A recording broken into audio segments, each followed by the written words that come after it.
Hello everyone, this is the day Lore Olympus finally ended. I mean, it did end like a week ago, but because I'm always late to everything, this is the day that I'm going to be speaking about it. Yay! So, let's dive straight into it. And I don't mean sleep dive because we're just gonna skip this bit because it doesn't do much to the story apart from transferring Hades to the sleep realm where he gets to face his father later on. But we're gonna get to that point, don't you worry. We're gonna start from the point where Apollo does the television stream where he shows that he can leverage Persephone's power to bring back the balance to the mortal realm after the Persephone incident. And everybody is like gasping and everybody's like, wow, yeah, finally a solution that we all need. All the mortal realm is covered in snow. People and creatures are dying and it's such a massive tragedy. So now we have a solution. However, we know that in the background, Persephone wanted to speak to Erebos and she wanted to arrange sort of like a meeting or sort of a way to enter Tartarus. But then we see Hera stepping in. And she offers an alternate solution of basically posing as a bait to make Kronos open the Tartarus so all the gods can access it. So she offers an alternate solution. She stands up to Apollo finally because their last conversation, he was on the phone to her, telling her to drop this crying, scorned woman act and whatever. You know, he walks over her. He totally walks over her and she acts just so out of a character. Arguably, she is going through some shit, so she is definitely not in the right space of mind. But Hera being Hera, I just don't see her taking any crap from anyone without opposing it. But now, okay, she finally does, so I guess we're back to Hera being Hera. So she steps in. And she basically has this girl boss moment and she decides that she's gonna help Persephone and she's gonna help her access Tartarus. And honestly, the art in this episode is just... I don't like this chibi-like style. You know anime where they have, like, sometimes the characters turn into this, like, chibi characters? I think this is what it's called. And they're like the mini versions of themselves with huge heads and just being like really cartoonish. I mean, obviously, anime is a cartoon, but you know what I mean? Like the proportions are off, the head is super big, the body is super small. All of a sudden, it seems to be like a shift in art. The characters really look like chibi-like. Like, honestly, there's this one panel of Hera where she has such a big head that, honestly... The art style really suffers in the last episodes, to be honest with you. And this is really difficult because, I mean, art was kind of a strong point in the midst of the series. It was really beautiful. It was really kind of well thought of. And in here, it's just, I'm gonna just say it. The only nice panel in this episode is Hecate. I don't want to sound like I'm hating on the art because obviously I'm not an artist myself. I do a bit of drawing, but it's just kind of like a pastime. But honestly, I'm just comparing Rachel to Rachel and can see that she really dropped the ball. And honestly, some of the panels are just atrocious. Then we have obviously some Zeus situation where Hera says goodbye to him. She leaves a letter for everyone. And then she sort of reveals that she's in love with Echo. And I was like flabbergasted. Where did it actually come from? We never saw them expressing any fondness toward each other. I get that we had a 10-year time skip, but it just seemed to me like it was coming out of blue. It was never hinted that they had any sort of feelings for each other. Plus, Hera expressed previously that she was actually not a huge fan of nymphs, I think. Maybe it was just reserved for Nymphae. But she was basically calling Nymphae a nymph trash. So it was kind of implied that she wasn't really treating nymphs as equals. And then all of a sudden she's in a relationship with Echo, which in the original myths was actually harmed by Hera. She was basically punished by Hera in a very, very bad way. And it just seemed to be coming out of nowhere, like it happened off screen. But to be honest with you, most of the relationships in Lore Olympus seem to be happening off screen, including the main one. Look, we had Hades finally getting together with Persephone and they were separated, and we never saw any sort of development of their relationship afterwards. They were just kind of thrown into the situation with Kronos and having to deal with defeating Kronos. And it was a really bizarre thing, to be honest with you. And then we have our favorite long forgotten character Artemis enter the picture just to exchange few brief one-liners with Persephone, and she just goes away to the background where she belongs, apparently. And then we have this scene that, I mean, a lot of people liked. And this is something that I wanted to talk about, by the way. When I'm criticizing Lore Olympus, I'm in no way saying that you are not allowed to enjoy it. You are more than welcome to enjoy it whatever you want within reason, obviously. But I can also not enjoy it and talk about it. One doesn't exclude the other. So honestly, a lot of people like this scene, the Avengers assembly scene. I found it incredibly cringe, to be honest with you. I was like, what are these characters even have to do with Persephone? I do understand that they want to help and that they want to defeat Kronos or whatever, but they are all like just smiling and just being all like, yeah, we're here for you. And some of these characters, they don't really have any sort of meaningful relationship with Persephone, so it seems, but they portrayed as, oh yeah, so we are here for you because we want to help you, you know? It's not like we are here to face Kronos together so we can defeat the guy. No, we are here for you. We're gonna be supporting you. Yes, queen, da. I mean, for me, it was cringe, to be honest with you. Aphrodite, who didn't have any sort of meaningful relationship with Persephone, plus she had all sort of reasons to kind of be a bit funny around her, since her big love interest Ares had a strange relationship with her and wanted to marry her, which caused their breakup, and Aphrodite was really upset about it. So I would think that she would be more aloof towards Persephone, but she seems to be like, yeah, another one of these you go girl characters, and it's just a bit strange. Spoiler alert, the whole Avengers assembly is just a nice trinket because they don't really fight Kronos at all, and then later on they don't really fight Uranos at all, apart from a few minor examples such as Artemis finally being given some sort of role, which is one panel of her shooting Uranos, but that's just okay. I'm just going all over the place now.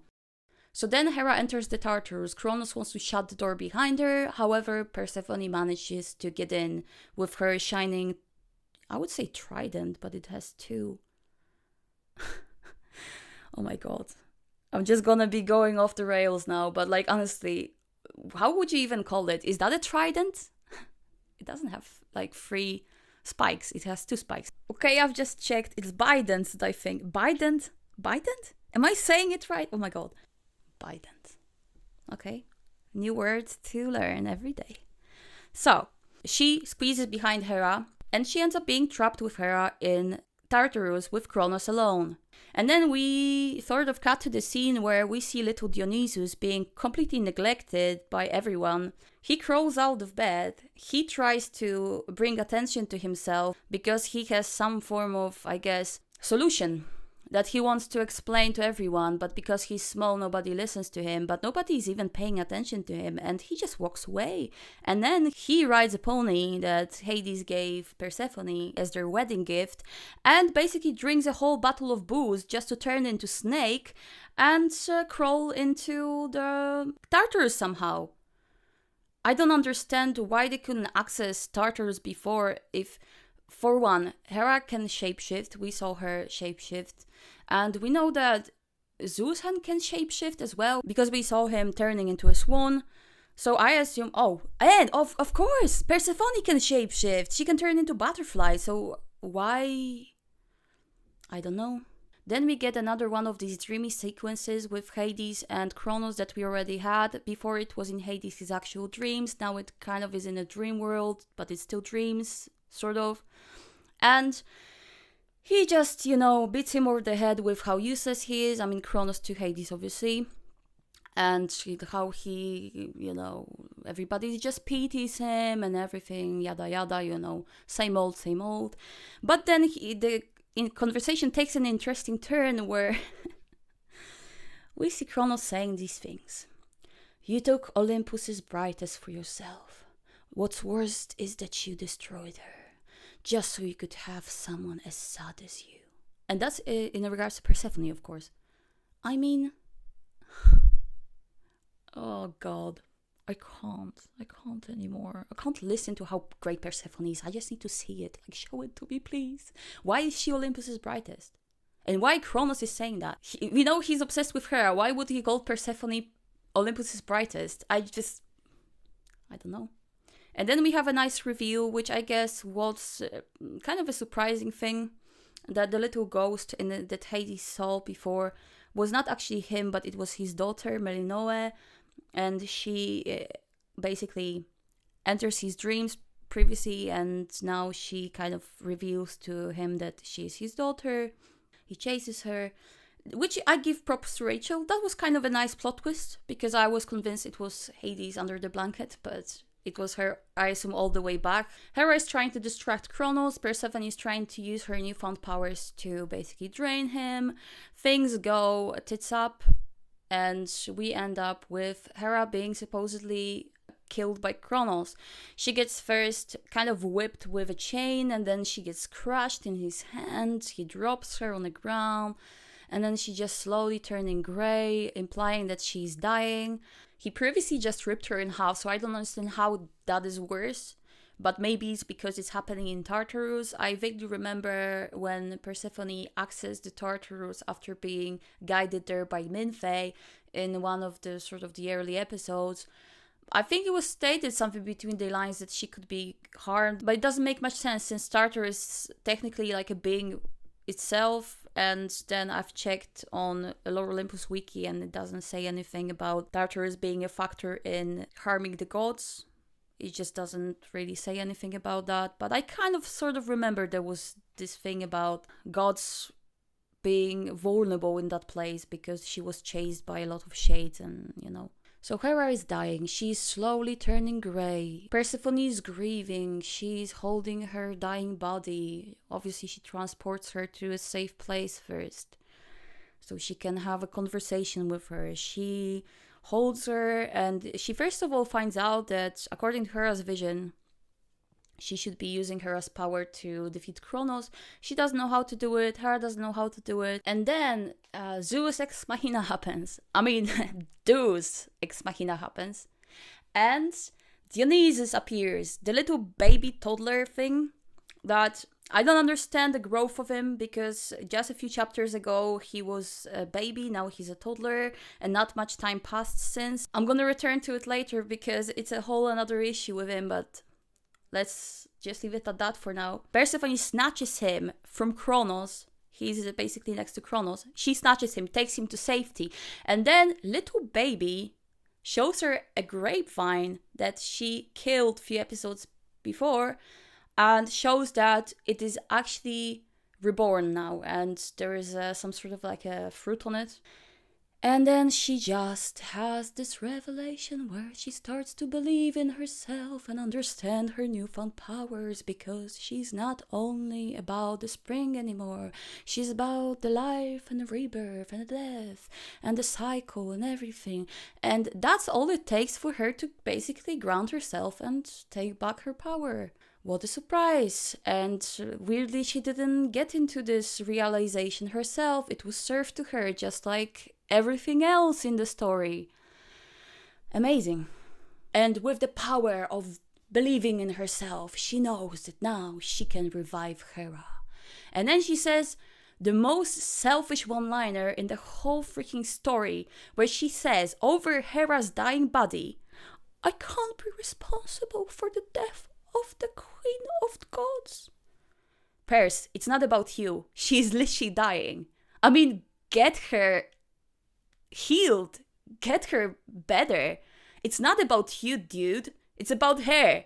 She's the one who made the sacrifice. I mean, how are you responsible for this? Whatever.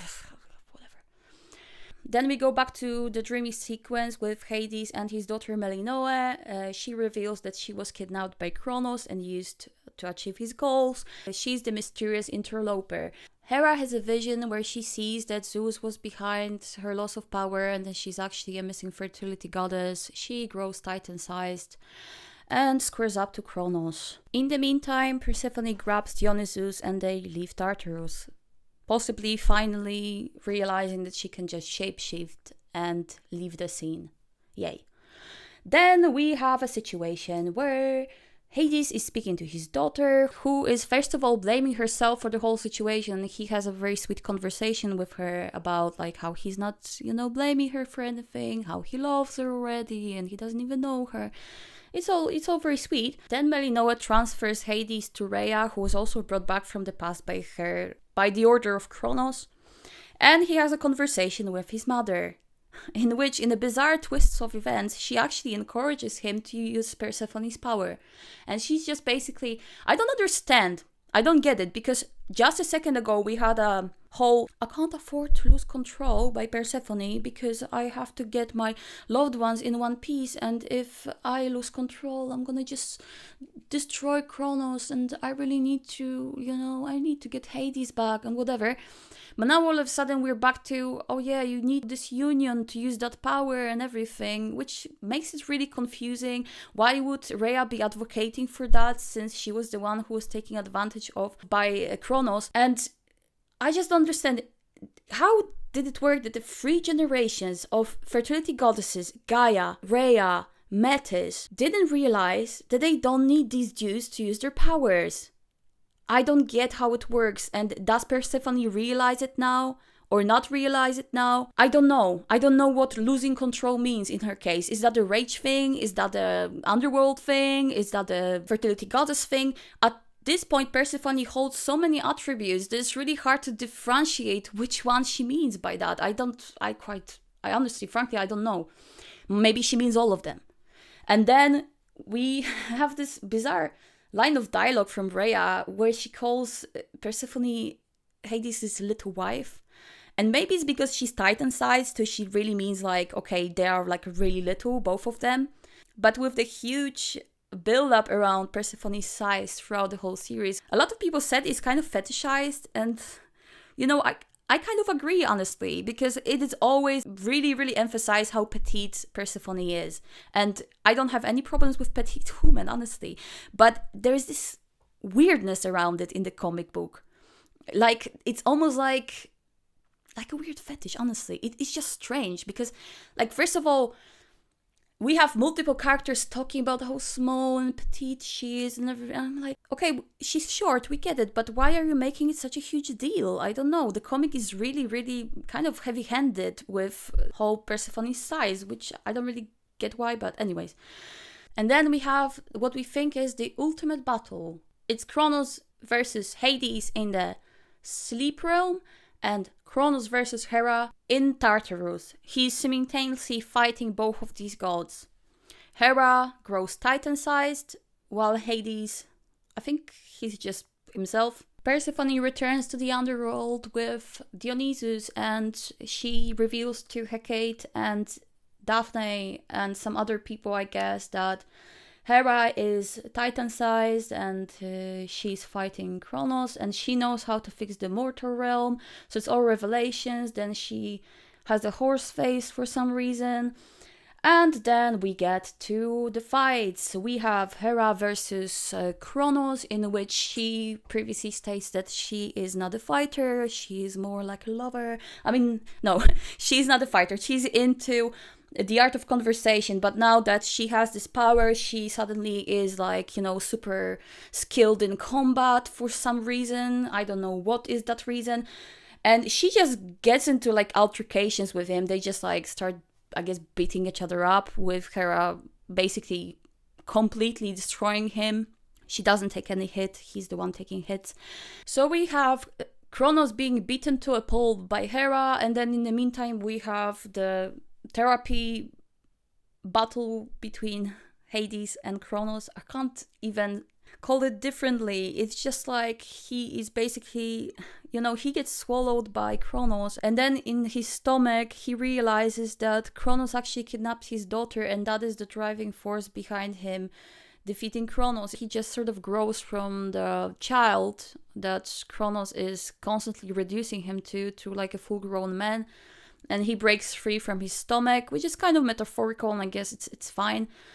I have a mixed feelings about the Battle of Hades and Kronos. First of all, it's a bit silly because Kronos doesn't really fight back. He just swallows Hades, and as soon as Hades manages to regain his normal form, he basically cracks his stomach open, leaves his body, and starts lecturing him about forgiveness, and then tells him he forgives him and turns him into a diamond.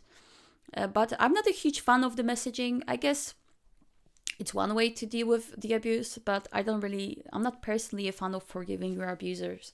It's up to you what you want to do, but I feel like in order to find closure, you don't need to forgive anyone. It's not like the act of forgiveness is going to get rid of your scars. It's just... Also, why would it merit forgiveness? It's not only what Kronos did to Hades, it's also what he did to his daughter. Is he not going to be enraged over that? Is he going to just say, oh yeah, I forgive you, amen, and just, I know you were miserable, but I'm just going to be better than you. And it's just it's a bit much. I don't know. I wasn't really a fan of it, but I guess it makes sense a bit when it comes to Hades' arc, even if it's really, really half-baked. I'm not a huge fan of the pacing. I feel these battles could be set apart a bit more, preferably with Apollo being dealt with first and then sort of the Kronos thing or something like that. Because it feels to me like, honestly, at this point, it feels like one of those animes where you have like a body that gets defeated, and then you have a next more powerful one that gets defeated, and then the next more powerful that gets defeated. Because we later on also get Kronos enter the scene. You know what I mean? Like this kind of an anime trope that you have the main protagonist defeating these bigger and bigger bosses, just like in video game or something. So Kronos is out of the way, he's turned into diamond by Hades. In the Tartarus, he is defeated by Hera and he's sort of dying, I guess. Does it mean that he is a diamond or is he dead? Because he was turned into a diamond in a sleep realm and then he's defeated real time in Tartarus, so I don't know what is his consequence. Presumably he's a diamond now and he's just turned into a bit of a jewelry. Then we see Hades sitting at the edge of the cliff and he has a conversation with Morpheus when he tells her that he wishes for his daughter to lose any memory of what happened. I don't know if it's his call to make. Obviously he's her father, but like she is not going to remember any of that. I also don't know how exactly does it happen. Is it because he kidnaps her in her sleep and Morpheus can basically manipulate sleep? I don't know how Morpheus would erase Melinoe's memories. It doesn't make any sense. I didn't think she had this kind of power, but whatever. So she agrees, she erases Melinoe's memories for good or the bad. Again, is it Hades' call to make? I don't know. You decide. There's one more arc that needs to be resolved, and that is Apollo's arc. And kind of Kronos' arc. But let's focus on Apollo first, because it's obviously a huge arc. You know, the essay thing happened very early in the story and it wasn't resolved until now. So we're gonna find out how this resolution was dealt with. And this is something I want to say up front. If you are essay survivor, or if you are any person that really liked the turn of events, really liked this resolution, I'm not sitting over you and telling you you're not allowed to like it. If you find it a healing experience, I mean, I'm all for it. This is amazing. I mean, good for you. If you liked it as a plot device, great, good for you. I'm not trying to judge what you took out of this scene, but I'm gonna just tell you what I took out of this scene. And honestly, I'm not a fan of it. Apollo basically gets Persephone, tied up. He ties her to a column and she never even fights him back. She has all of these powers, fertility powers, underworld powers, spring powers. She doesn't use any of that. She just lets him manhandle her like a ragdoll and just basically tie her to a pillar without even trying to wrestle him and get out of the situation. I mean, just create some thorns that will separate them. Anything. Did she suddenly forgot she had powers? He wants to use a love arrow on her? Why does he even have that arrow? Why Eros willingly gave him that arrow? What is going on? How exactly did Apollo force Eros to do it? I don't think Eros would ever do it. I don't think so. It's just, for me, it was stupid that he did. in the first place. Because, okay, so he was locked away in a dungeon. He's immortal. Apollo can't harm him. He can't do anything to anybody else. Like, what was his leverage to get that arrow? I don't get it. Like, he told Eros and Psyche that he's gonna release them if, he doesn't give him the arrow. Does he, I don't know, torture Psyche? So Eros gives him the arrow. I don't know. I feel it should be explained more. Because as far as we are concerned, Eros just gave him that arrow and that's about that. So he gets that arrow and he intends to use it on Persephone in order to make her fall in love with him, so their union is more organic. He doesn't have to fight with her all the time. And then they have this very loaded conversation that for me felt really artificial, where he was basically telling her that she is nothing without Hades, that she's like the little girl act and all of this. Like, he infantilizes her and she basically stands up to him and tells him that he always treated her as a little girl, and she holds the power and ends up spiking him with the love arrow that was prepared for her. It's a strange thing, right? Because she essentially makes her abuser fall in love with her, and while he's under the effect of the love arrow, she also has this really bizarre conversation with Ares, who I don't understand if she appears there and she actually sees Persephone, or if the conversation happens in her head. It's not quite clear, where Ares tells her about the benefits of wrath and rage and everything, and tells her that it's like the starting place to healing process and things like that. And she asks Persephone if she's ready to rage. I don't really understand the implications of this rage, because we were previously told that rage was something that Persephone was kind of cursed with by Ares. She instated that rage in her. So we don't know to what extent that rage is actually Persephone's and to what extent it's Ares's. Is she using that rage as her own device? Or is she allowing Ares to sort of like enter her body and act out the rage in her? Because it's not Persephone's rage. It just doesn't make any sense. If that was a state that she couldn't control and she was like literally, blacking out while this was happening, maybe she just all of a sudden gains a bit more control over it. But it's kind of, contradictory to what rage is. Because the rage itself is sort of the act of losing control. It's like the anger that accumulates with you and you just kind of blow up. So I don't understand how this works exactly. And also, this is the calmest rage I've ever seen. Like, she asks Persephone if she's ready to rage. Persephone's like, yeah, let's do it. And she enters this state and she's just being the calmest thing ever. We don't see rage.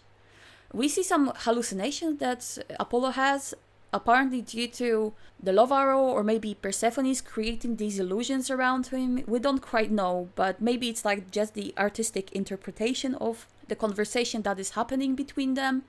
The art is really nice in there. Don't get me wrong, this is like sort of like the highlight of the latest episodes, because the art really dropped in quality, I feel. But in this particular segment, I think it holds together very well. But I didn't quite understand that scene. Is she projecting this vision on Apollo, or is it in Apollo's head? Is it sort of just the artistic expression of Rachel to make the conversation a bit more potent? We don't really know.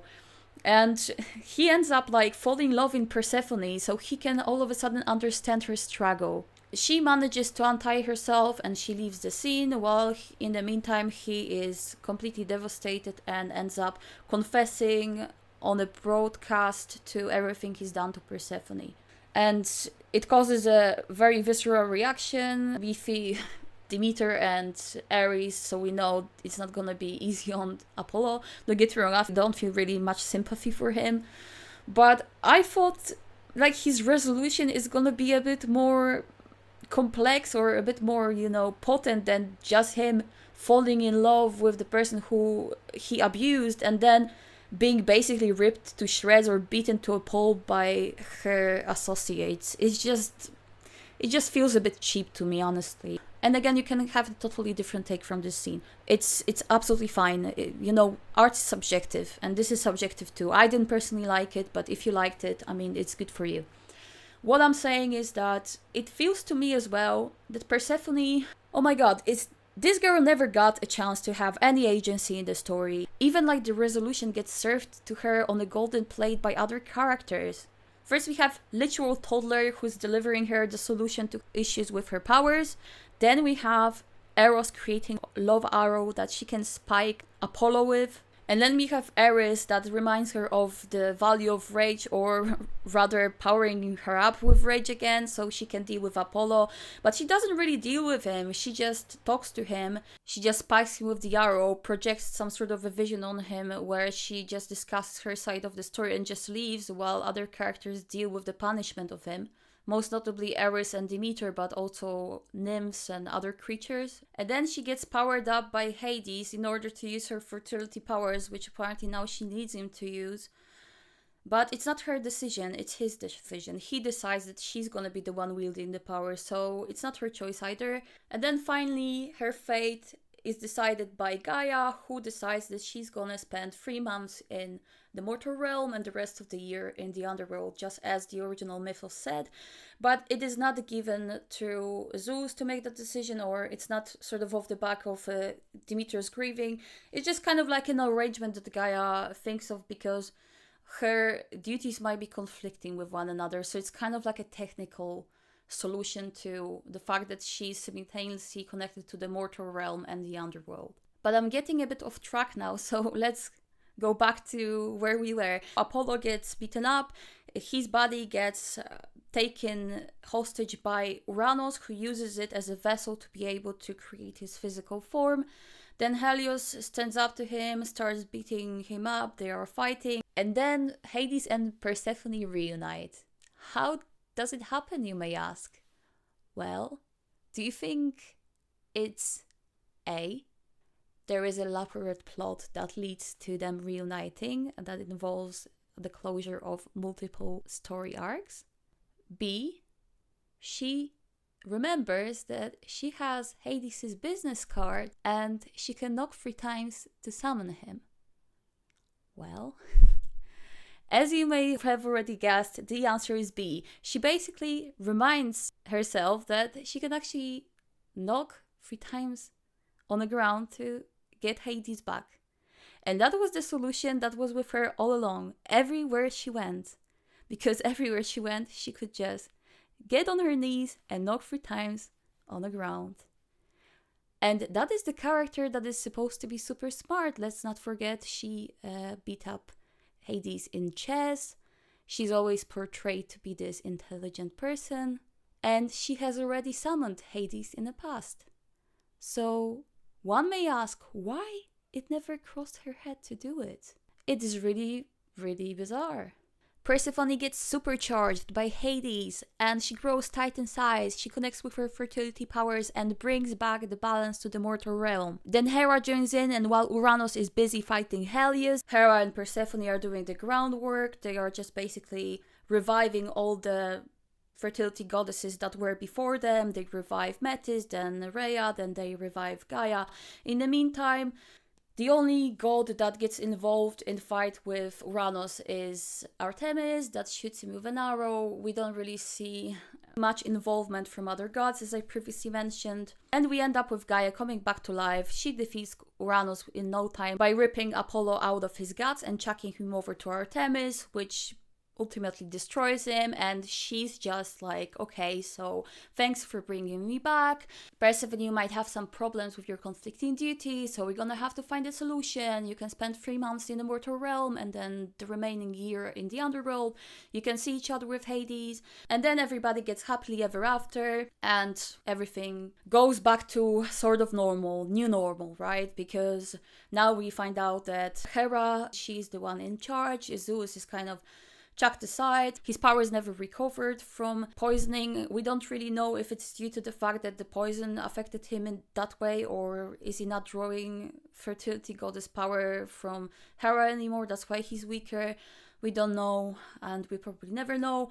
There's no redemption arc, even though Rachel did make a point of showing us a bit of a Zeus' side of story and how he, in his most twisted way, actually loves Hera. It's a bit ironic for Hera to get divorced from Zeus because she is essentially a goddess of marriage, but you know, it is what it is. She, I understand, is with Echo now. And for each characters that we got introduced to, we get like a little, I guess, one-liner to explain what happened to them, which I think is a really rushed solution. It doesn't feel genuine, to be honest with you. It feels like, Rachel really wanted to quickly wrap it up.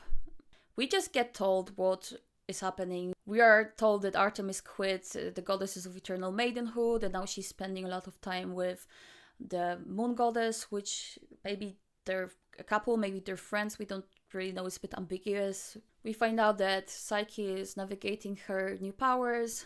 I would ideally like to see that, because she was the character that I was really invested in, and we had a jump and her character was basically pushed aside just as many others. Demeter is doing better in the mortal realm. She had a replacement for Persephone in the form of a new child, and also regained contact with her mother, who is now apparently helping her in the mortal realm management. Thanatos gets one-liner to say that he sometimes even have a conversation with Hades, his adopted son. Trivia question: what does Dionysus have in common with Thanatos? They are both adoptive children of Hades and Persephone that get removed from their family structure by the plot to make room for their biological children. Great. And Dionysus' ending is a bit odd, to be honest with you. We see him reunited with his mother, which is all great and dandy, but he's also like a teenager the way he's drawn. I don't understand his growing patterns. When Persephone got him as a baby and took him off Zeus, he was basically a newborn. Then, within a very small span of time, he became a toddler, and now, even though not that much time passed since the battle with Kronos, he's all of a sudden pretty much grown up. And I don't understand. Why is that? Is it because he's a demigod? Is it because... I don't know. But it raises a very uncomfortable questions in my head. Apollo gets punished by having to build a temple. Is that a fit punishment for someone who violated, someone poisoned a king of gods who is known to be a vicious ruler who deals great punishments for those who cross him, and plotting to take over the throne with his mother? Well, you can answer that question for yourself. But I guess he was struck by the love arrow, so he's forever in love with Persephone, like half of the Olympus, and that is his curse. I don't know what happened to Minthei. She was a huge part of the story. She doesn't really get much closure apart from what we've already seen. Her last panel, I think, was when it was a really cool panel, actually. It was really fun because she was actually sort of trying to escape Hades when he attended to the mortal realm, and she didn't want to be noticed by him, so she was kind of like in the background, just, dodging him. And that's it. That's all about Minthei. And I wish we had at least one more panel of her just to bring a better closure to her story and see how she ended up, because she's not even mentioned. I mean, who cares, I guess. Persephone and Hades do another dance, and they basically say to each other, "I love you, Persephone, goddess of spring." And she replies with, "And I love you, Hades, god of the dead." And they lived happily ever after. They kiss. The end. Honestly, that was really rushed. I feel the energy, especially from that one last episode, is like Rachel really, really couldn't wait to just finish and get it over with. And it's a shame, because it's a story that many, many loved, I myself, before I got jaded by the series, I was really invested in it and I loved it. And, due to the recent discovery of Lore Rekindled, I reminded myself of why I loved it in the first place. Guys, that was quite a ride, and I'm really glad I got to ride with you. I might still make a couple of videos about Lore Olympus, because there are still some things that I haven't covered in this video and I wanted to talk about, but I think we're gonna move to something else, because, you can't beat the dead horse forever, Anyways, Lore Olympus is gone, for better or for worse. I wish Rachel all the best for the future. I think she's gonna get involved in that animated series, and I'm probably gonna be watching that if that ever comes out, because it's a bit, hush-hush about it, and I don't really know if it's still an ongoing project or is it something that got dropped. But if it comes out, I'm gonna definitely be watching it. But I really hope that some of the plot points will get fixed in the story and we will get more impactful story as a whole. Thank you so much for watching, and if you enjoyed this video, please give it a like and consider subscribing to my channel. I wish you a very, very lovely weekend, and I'll speak to you later. Bye!